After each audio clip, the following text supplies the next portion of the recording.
Subscribe कीजिए technical गुरुजी channel को और बेल आइकन को दबाइए लेटेस्ट टेक्नोलॉजी वीडियोस सबसे पहले देखने के लिए।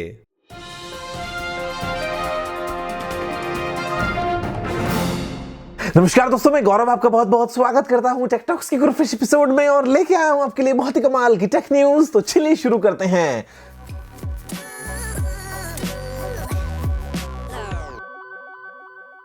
भाई आज का जो वीडियो है ना वो आ रहा है इनफैक्ट टाइम से पहले और मैं अभी भागने वाला हूं एयरपोर्ट में, जाना है वापस दुबई, लौट के आऊंगा वापस बहुत जल्दी इंडिया। दोस्तों यहाँ पे इसी बात पे बनता है एक बहुत ही बड़ा सा लाइक। और यहाँ पे जो वाला अपडेट है वो निकल के आता है सैमसंग गैलेक्सी S9 प्लस को लेके। यहाँ पे ये हो गए फोन्स इंडिया में लॉन्च। मैं लेके आ गया हूँ आपके लिए अपनी अनबॉक्सिंग वाली वीडियो, जाके आप देख लीजिए। उम्मीद है कि आपको आएगी पसंद। और यहाँ पे जो प्राइस रखी है वो शुरू होती है 57,900 रुपीज से S9 के लिए और 64,900 रुपीज S9 प्लस के लिए, जो कि एक्जैक्टली सेम है S8 S8 प्लस की प्राइसिंग के। तो यहां पे दोस्तों मुझे बताओ कि आपको ये फोन कैसे लगे।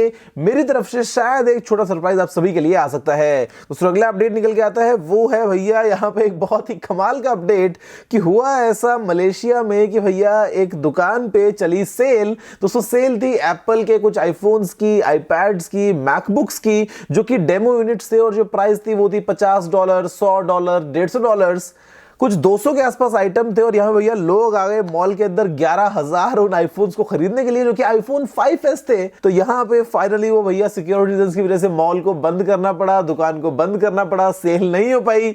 मतलब फ्लैश सेल थी और लोगों ने लगा ली लाइन। तो ये आता है अपडेट मलेशिया की तरफ से। मतलब क्या कमाल चीज है। अगर इंडिया में होता तो लाइन कितनी होती मुझे बताना जरूर नीचे कॉमेंट्स में। तो सुनो अगला अपडेट निकल के आता है वो है माइक्रोसॉफ्ट की तरफ से। और यहाँ पे भैया माइक्रोसॉफ्ट की जो बेंगलोर वाली फैसिलिटी है वो अभी काम में ले रही है पूरे तरीके से रिन्यूएबल एनर्जी को। तो यहां पे दोस्तों ये एक इंटरेस्टिंग एनर्जी डील हो गई है। और ये एक अच्छी बात भी है कि जो बड़ी बड़ी कंपनीज हैं, चाहे वो गूगल हो, चाहे वो फेसबुक हो, चाहे वो माइक्रोसॉफ्ट हो, चाहे वो एप्पल हो, वो यही कोशिश करते हैं कि जितने भी कैंपसेस हो वो वहां पे काम मिले रिन्यूएबल एनर्जी को। तो ये एक बहुत ही इंटरेस्टिंग बात है जो कि फिलहाल में हो रही है बेंगलोर में। तो अगला अपडेट है वो निकल के आता है यहाँ पे गूगल की तरफ से। गूगल ने अपनी जो एरियो सर्विसेज को कर दी है एक्सटेंड फिलहाल पुणे में। माइंड यू ये गूगल ऑरियो नहीं है, ये है एरियो, जिसके लिए आप खाना ऑर्डर कर सकते हो। यहाँ पे शुरुआत की गई थी इसकी बेंगलोर में और मुंबई में, उसके बाद में इसको एक्सपैंड किया गया दिल्ली और गुड़गांव में और फाइनली भी अवेलेबल हो गई है पुणे में। तो आप इससे खाना ऑर्डर कर सकते हैं। अभी आप खाना ऑर्डर करने के लिए फिलहाल कौन सी ऐप इस्तेमाल करते हैं, या फिर आप जाते हैं भैया खुद और लेके आते हैं बाहर से अपने हाथ में, या फिर आप करते हैं कहीं और पे कॉल, मुझे बताना जरूर नीचे कमेंट्स में। तो अगला अपडेट निकल के आता है वो है यहाँ पे भैया गूगल की एक इंटरेस्टिंग टेक्नोलॉजी को लेके, जहां पे ये अभी जमीन की जो सुरंग खोदने की कर रही है प्लानिंग, जिसके बाद में हाई स्पीड ट्रेन वगैरह जो है वो हम डेवलप कर पाएंगे। दोस्तों बेसिकली जो काम था द बोरिंग कंपनी का जो कॉन्सेप्ट था, कुछ वैसा ही कॉन्सेप्ट है यहाँ पे गूगल का भी। ये शायद प्लानिंग कर सकते हैं कि भैया अंडरग्राउंड ट्रांसपोर्टेशन को हम कैसे और इंप्रूव करें। उसके चलते यहाँ पे अगर सुरंग खोदेंगे तो बाद में हम शायद हाई स्पीड ट्रेन में जमीन के नीचे सफर कर पाएंगे। तो अगला अपडेट निकल के आता है वो है Porsche की तरफ से। और यहाँ भैया अनवील कर दी है अपनी एक नई कार जिसका नाम है मिशन E। ये बेसिकली दोस्तों एक क्रॉसओवर है, बेसिकली CU भी बोलता है इसको Porsche। और यहाँ पे टारगेट किया गया है टेस्ला के मॉडल X को, जहां पर जो स्पीड निकल के आती है भैया इस Porsche की कार की वो है 0 to 60 माइल्स के लिए सिर्फ 3.5 सेकंड से भी कम। यहां पे है 600 हॉर्स पावर और ये है बेसिकली एक इलेक्ट्रिक कार। तो बहुत ही कमाल कॉन्सेप्ट है। आगे चल के जब बड़े बड़े ब्रांड सभी अपनी ऐसी इलेक्ट्रिक गाड़ियां लेके आ जाएंगे तो हमारे लिए बहुत ही कमाल के ऑप्शन, उसके बाद में हमारी फेवरेट कार को चूज कर पाएंगे। दोस्तों यहां पे जो अगला अपडेट है वो निकल के आता है, मतलब यार ये बड़ा ही इंटरेस्टिंग कॉन्सेप्ट है पिज्जा हट की तरफ से, जहां पे जो जूते हैं ये आपके लिए फेवरेट पिज्जा ऑर्डर कर सकते हैं। फिलहाल ये इंडिया में नहीं है, इंडिया के बाहर ही है कुछ कंट्रीज में। लेकिन मजे की बात ये कि आप इस जूते में दबाओ एक बटन, आपके लिए फेवरेट पिज्जा ऑर्डर हो जाएगा, बिकॉज ये जुड़े होते हैं ब्लूटूथ के जरिए आपके स्मार्टफोन से। उसके बाद में जब आप गेट खोलेंगे, जाएंगे रिसीव करने अपना पिज्जा, तो उस टाइम पे टीवी हो जाएगा पॉज। मतलब यार ये एक बड़ा ही कमाल सा कॉन्सेप्ट है। मतलब ऐसा क्या आप वाकई में जूता पहनोगे पिज्जा ऑर्डर करने के लिए, मुझे बताना जरूर नीचे कमेंट्स में। और अगर आपको चाहिए ऐसा जूता तो वो होगा कौन से प्रोडक्ट के लिए, आप किसको ऐसे ऑर्डर करना पसंद करोगे, देखते हैं कि आपके मन में क्या है। तो अगला अपडेट निकल के आता है वो है यहाँ पे आर्म की तरफ से। और यहाँ भैया अनवील कर दिए हैं दो नए GPUs, जो कि है मालिका G52 और G31। जो G31 है वो है लोअर एंड फोन्स के लिए, जो G52 है वो है थोड़ा सा मिड रेंज फोन्स के लिए, जहां पे वो कुछ बेहतर परफॉर्मेंस मिल सकती सकती है, तो यहां पे आपको मीडियाटेक के साथ में ये आते हुए देखने को मिलेंगे या फिर सैमसंग के एक्सिनोस प्रोसेसर्स के साथ में। देखते हैं कि ये जो आर्म के नए जीपीयूज हैं कैसा परफॉर्म करते हैं। बस ये मीडियाटेक 6737 को बंद कर दो यार, बाकी सब कुछ बढ़िया है। दूसरा अगला अपडेट है वो निकल के आता है यहाँ पे R15 को लेकर, और ये यामाहा की R15 नहीं है, ये है ओप्पो का नया फोन आने वाला R15। और यहाँ पे हो गया लीक, मतलब यार बेजल बेजल बेजल हद है ना। मतलब शुक्र है ये काम सैमसंग नहीं कर रहा है, शुक्र है ये काम एलजी नहीं कर रहा है, शुक्र है ये काम सोनी नहीं कर रहा है, शुक्र है ये काम कोई बड़ा मैन्युफैक्चरर नहीं कर रहा है। ओप्पो करे वीवो करे फर्क नहीं पड़ता, लेकिन यार मतलब ब्लेटेड कॉपी बिल्कुल आपने आईफोन 10 से एक बार सीख लिया वहां पे कॉन्सेप्ट, उसके बाद में आप उठा रहे हो बिल्कुल। हालांकि फोन दिखने में काफी कमाल होगा, अभी तो बेजल्स लगती है इतनी पतली पतली, हालांकि इतनी पतली होती नहीं है, लेकिन ये हो गया लीक। देखते हैं इसमें कितनी आती है सेल्फी और क्या कमाल करता है ओप्पो।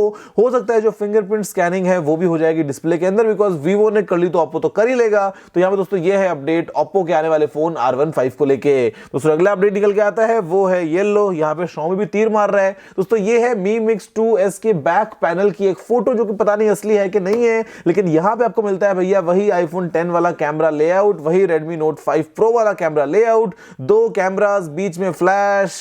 मतलब यार क्यों ऐसा, मतलब किसी ब्रांड को अगर हम देखते हैं किसी का अगर ओरिजिनल डिजाइन हो तो हम खुद से नया डिजाइन क्यों नहीं कर सकते। आपको दोस्तों इसके बारे में क्या सोचना मुझे बताना जरूर नीचे कमेंट्स में। दोस्तों अगला अपडेट निकल के आता है वो है फेसबुक की तरफ से, जहां पे भैया फेसबुक हायर कर रहा है BuzzFeed और Pinterest के एग्जीक्यूटिव्स को कि वो कैसे अपने प्लेटफॉर्म पे वीडियोस को और अच्छे से इंप्रूव कर सके, चाहे दोस्तों वो बेहतर क्वालिटी की वीडियोस हो, चाहे हो कुछ और प्रोग्राम्स। फेसबुक बेसिकली यहां पे भैया वीडियो कंटेंट को लेके बहुत ज्यादा अभी एग्रेसिव हो चुका है, कोशिश कर रहा है कि वो टक्कर दे पाएगा शायद आने वाले टाइम में यूट्यूब को। तो यहां पे फेसबुक पे आप ज्यादा वीडियोस देखते हैं फिर यूट्यूब पे, मुझे बताना जरूर नीचे कमेंट्स में। दोस्तों अगला अपडेट निकल के आता है वो है कहा दोस्तों ये है GTA 6 को लेके गुड न्यूज है। अगर आप कर रहे हैं वेट भैया आने वाले नए GTA गेम का, तो यहां पे जो GTA 6 है वो आ सकता है 2022 में, और ये बेस्ड होगा वाइस सिटी और साथ में कहीं पे साउथ अमेरिका में। तो ये भैया मतलब बस आप इंतजार कर लो, GTA 5 बड़ा ही कमाल गेम है। बेसिकली GTA सीरीज के सभी गेम बड़े ही कमाल होते हैं, फ्री रनिंग वाले दोस्तों हैं ये गेम्स। तो ऐसे में यहां पे आने वाला है GTA 6, क्या आप इसको खेलना पसंद करोगे? मुझे बताना जरूर नीचे कमेंट्स में से। आज आप कमेंट्स में बहुत कुछ ज्यादा ऑलरेडी बता ही चुके हो। दूसरा अगला अपडेट निकल के आता है वो है गूगल तेज की तरफ से, और यहाँ पे इसमें ऐड कर दिया गया है एक चैट वाला फंक्शन, जहां पे आप चैट करते करते शायद पैसे भेज सकते हैं। हालांकि ये सभी यूजर्स तक अभी तक नहीं पहुंचा है, ये हो रहा है धीरे धीरे रोल आउट, लेकिन ये बेसिकली टक्कर देने वाला है पेटीएम और व्हाट्सएप को। लेकिन मुझे ऐसा लगता है पर्सनली कि जो व्हाट्सएप पेमेंट्स है जब आ जाएगा पूरे तरीके से, तो सभी को भैया एक सेकंड में शायद खत्म कर सकता है, बिकॉज इतना बड़ा यूजर बेस है व्हाट्सएप का कि जो पेमेंट्स है वो हो जाएंगे एक सेकंड में हिट। लेकिन अभी देखते हैं कि गूगल तेज क्या नया लेके आता है इस चैट सिस्टम के साथ में। दूसरा अगला अपडेट निकलता है वो है Nokia 9 Nokia 8 Pro को लेके, और अभी स्नैपड्रैगन 845 के साथ में एक्सपेक्टेड है कि लॉन्च हो सकता है 2018 में। सर अगर ये लॉन्च नहीं हुआ तो नोकिया का फ्लैगशिप किधर है? मतलब पता नहीं यार कब से लीक्स, कब से रूमर्स, ये वो ऐसा वैसा पता नहीं क्या क्या। देखते हैं कि Nokia 9 कभी असलियत में आता भी है क्या, वो 5 कैमरे वाला जो लीक्स चल रही थे, या फिर जो Nokia 8 Pro 845 वाला वो कभी आता भी है क्या। बोलते हैं कि लॉन्च होगा 2018 में, बाकी भगवान भरोसे, HMD भरोसे, किसके भरोसे मालूम नहीं। इंडिया में लेके आ जाओ सही प्राइस पे, मार्केट आप हिला सकते हो, वरना फिर OnePlus, Xiaomi और Samsung और सबके सब बाजी मार रहे हैं, आप शायद कहीं पीछे ना रह जाओ। दूसरा अगला अपडेट निकल के आता है वो है यहाँ पे गूगल की तरफ से, जहां पे अगर आपके पास में है Pixel 11 XS फोन तो आपको मिलना शुरू हो गया है मार्च के महीने का सिक्योरिटी अपडेट, जहां पे आपकी सिक्योरिटी बन जाती है नंबर 1 प्रायोरिटी। इसके अलावा साथ में यहां पे रिपोर्ट से कहती है कि अभी मार्च के एंड तक ही हमको देखने को मिल सकता है एंड्रॉइड पी का पहला प्रीव्यू, तो वो भी एक इंटरेस्टिंग बात है। चलो एटलीस्ट ये तो मालूम है कि एंड्रॉइड पी ही होगा, अभी नाम के अंदर डिटेल्स होंगी वो होंगी शायद बाद की बात, लेकिन फिलहाल के लिए हमको शायद कुछ नए फीचर्स वाला एंड्रॉइड पी देखने को मिल सकता है as a preview, as a beta अभी मार्च के महीने में। तो बस यही थे सारे आज के अपडेट्स। मुझे उम्मीद है कि आपको वीडियो पसंद आया होगा। अगर आपको पता सुझाव हो तो आप मुझे कमेंट करना मत भूलिएगा। अगर आपने इस वीडियो में लाइक शेयर नहीं किया तो लाइक कर दीजिए, शेयर भी कर दीजिए और चैनल को लीजिए सब्सक्राइब, क्योंकि मैं आपके लिए रोजाना ऐसी वीडियोस लेके आता रहता हूं। फिलहाल के लिए इतना ही दोस्तों, जय हिंद, वंदे मातरम।